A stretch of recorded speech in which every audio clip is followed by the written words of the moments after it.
Hello and welcome to Göbekli Tepe, the oldest known cult temple on this planet and one of the most important archaeological discoveries in history.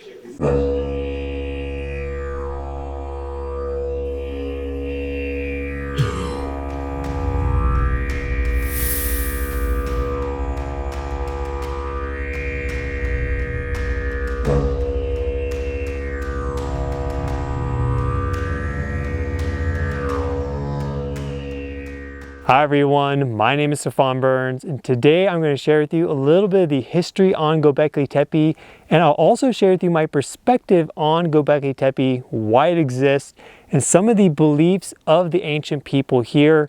This is day 2 on site, and I've been to a lot of different Neolithic sites across the planet. Archaeology is one of my passions. I really like exploring these Neolithic sites, these really ancient sites, and I believe Göbekli Tepe was an ancient, masculine, yang energy, earth and sky temple.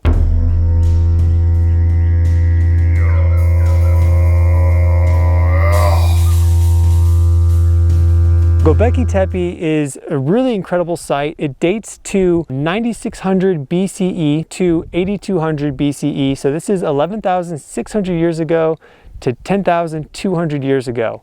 And this is in the pre-pottery Neolithic.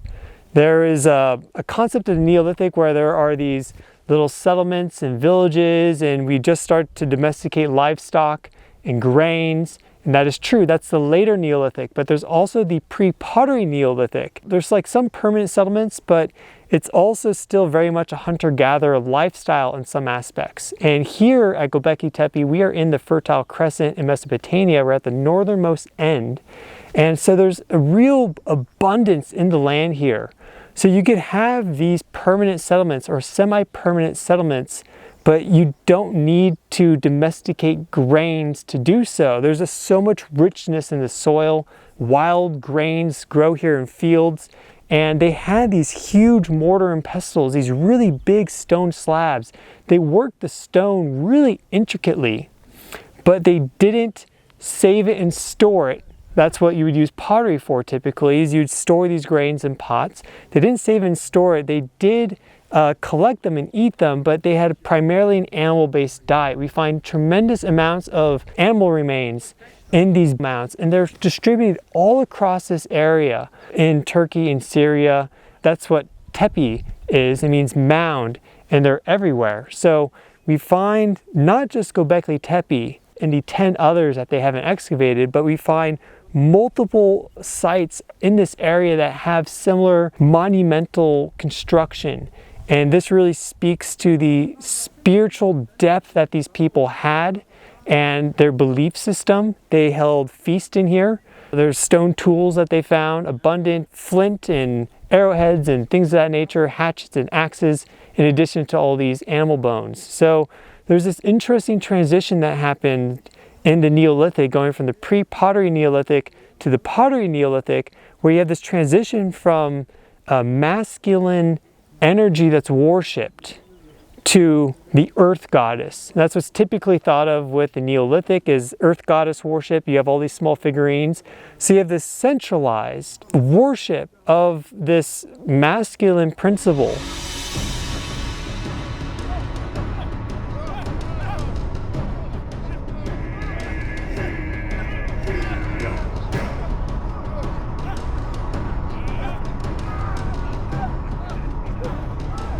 Here at Göbekli Tepe, for example, all around me, there's a 200-kilometer wide view that you can see. I mean, it's one of the highest points.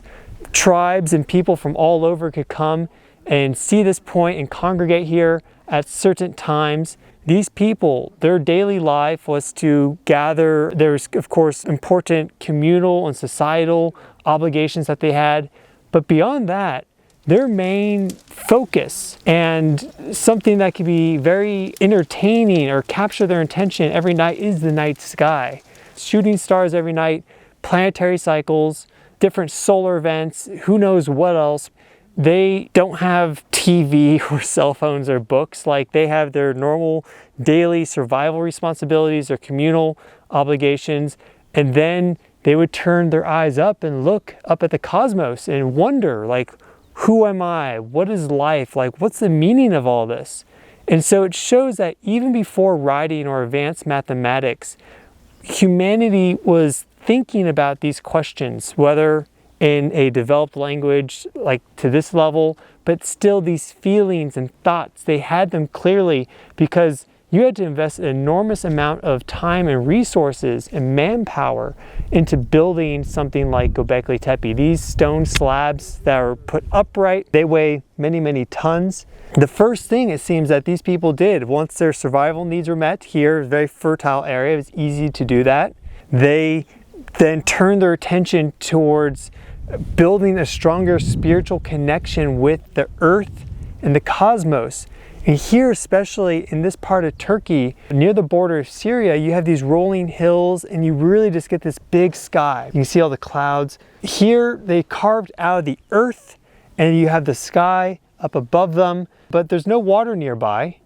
There's really no water. So this is, I would say, an earth and air temple, and they have lots of spirit animals carved into these stone slabs, predators, but also pigs and hedgehogs and cattle.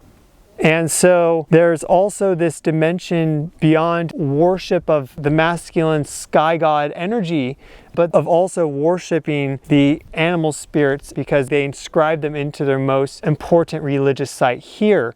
And Göbekli Tepe and these other mounds were built over the course of 1,000 years. They kept building new ones and they maintained the old ones. So for 1,000 years, they were invested in this religious system, this spiritual system.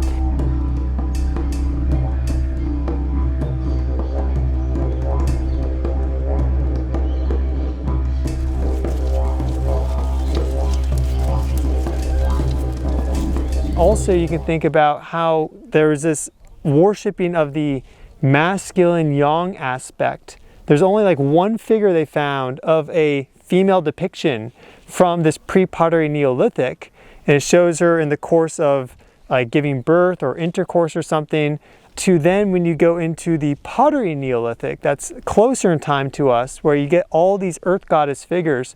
This is when you have abundant grain and you have settlements and you're eating less meat in terms of percentage of calories. So there's this microbiome, gut-brain consciousness axis that is important in our belief systems and abstract thought. And of course, you are what you eat, and then also what you eat determines your microbiome, which is a huge component of like neurotransmitter production. It's the microbiome, gut-brain consciousness axis. So it seems that when these people were living very abundantly off the fat of the land and eating a lot of wild animals, there was a cultivation of this masculine aspect, whereas when then that shifted towards more village type lifestyle and cultivation of grains, then it shifted more towards a feminine aspect and a decentralized aspect. You don't have any big monumental structures from that time period here. In Varna, Bulgaria, for example, there are natural marble columns that they perform religious ceremonies at, and they buried their religious leaders nearby, their chiefs and everything. You have a lot of these earth goddess figures, and every household that seemed had some or one, and it really emphasized the breasts and the buttocks, the female form. So you have this transition between the two.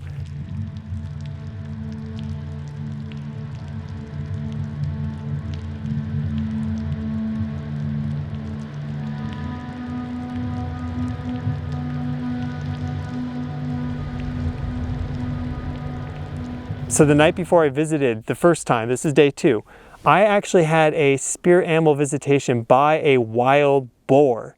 And it came to me where it emerged out of a cave and then it charged me. And there's actually a depiction of that here where they have a cave, like a small cave, with a wild boar icon carved on top of it.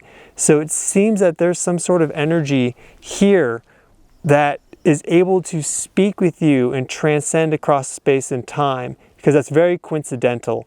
I mean, there's no reason why I should think of wild boars. I hadn't read any books on Göbekli Tepe. I wasn't researching videos beforehand. I just wanted to go here and show up. But the night before I showed up on day 1, I had that dream, very vivid, of this wild boar emerging from this cave. I saw its eyes, and then it charged and attacked me, and then I saw that exact same depiction here at Göbekli Tepe. So it's really charged with very powerful energies. It's an energy vortex. I recommend you come here if you can, and just wanted to share with you my perspective on this. It's a really incredible site, and I think a lot of people talk about the archaeology of Göbekli Tepe. It's really like the dawn of human civilization here. It really speaks to the deep spiritual needs of these people, the questions that they were already asking even before advanced mathematics or writing and other more advanced systems that we have nowadays. But it really seems to me to be an ancient yang, air, earth, masculine energy temple, and then we go through these oscillations in civilization and in life between worshiping the masculine principle, worshiping the feminine principle. So I want to share that all with you. My name again is Stefan Burns. Welcome to my channel. If you're new here, if you'd like to see more videos like this, I explore all things energy, spirituality, and more, then you can subscribe. I hope to see you there. All right, ciao.